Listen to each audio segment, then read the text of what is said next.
नमस्कार, स्वागत है। आज बात करते हैं मिडल ईस्ट में एक बहुत बड़े संकट की जो तेजी से बढ़ता जा रहा है और जिसके नतीजे पूरी दुनिया को भुगतने पड़ सकते हैं। सिचुएशन काफी गंभीर है और हर पल बदल रही है। और ये संकट आज रात को अपने पीक पर पहुंच सकता है क्योंकि ईरान ने तत्काल हमले करने की धमकी दी है। दुनिया भर की नजरें इस पर टिकी हैं और सबने अपनी सांसें थाम रखी हैं। अब सबसे बड़ा सवाल जो सबके मन में है, क्या ईरान सच में हमला करेगा? उसने बिल्कुल साफ तौर पर गूगल और मेटा जैसी अमेरिकी कंपनियों को निशाना बनाने की बात कही है।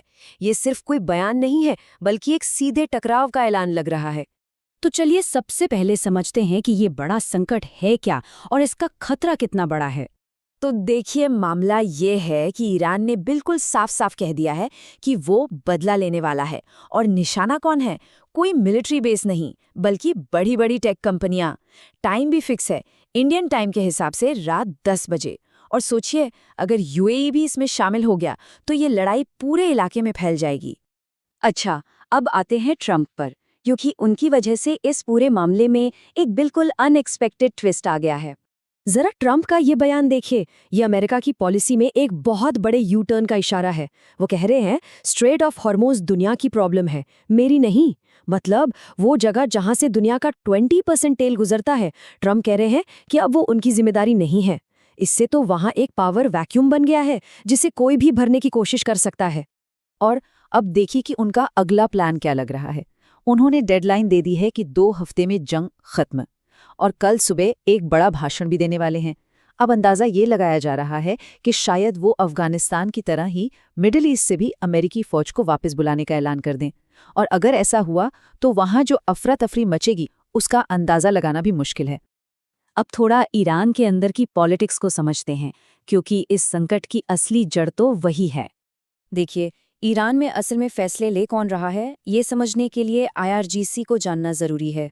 ये सिर्फ आर्मी नहीं है, ये एक बहुत ज़्यादा पावरफुल ऑर्गेनाइजेशन है जो सीधे सुप्रीम लीडर को रिपोर्ट करती है और देश की फॉरेन पॉलिसी से लेकर मिलिट्री डिसीजन तक सब पर इनका कंट्रोल है।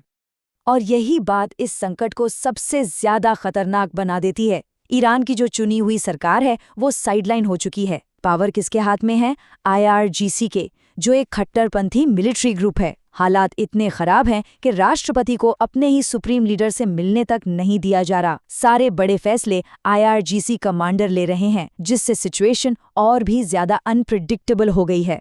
अब ईरान के अंदर जो ये पावर स्ट्रगल चल रहा है, उसका असर पूरी दुनिया पर दिखना शुरू हो गया है।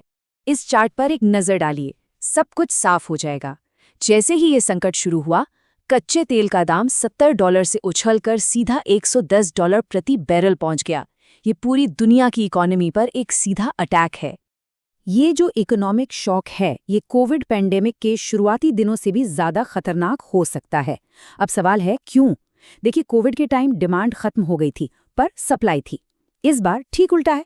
डिमांड तो वैसी ही है, लेकिन दुनिया की 20% तेल सप्लाई पर जंग का खतरा मंडरा रहा है।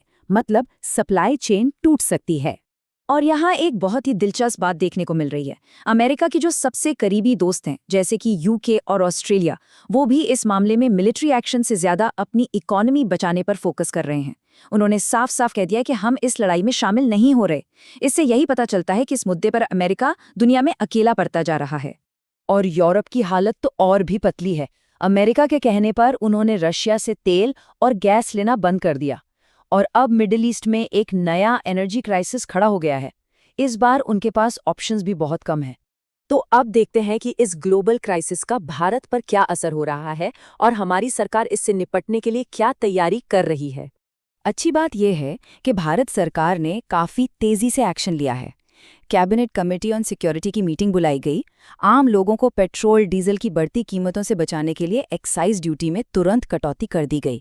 और ऐसा लग रहा है कि जो मैनेजमेंट मॉडल कोविड के टाइम पे बनाया गया था, उसे फिर से एक्टिवेट किया जा रहा है। लेकिन इसका असर आम आदमी पर पड़ना शुरू हो चुका है।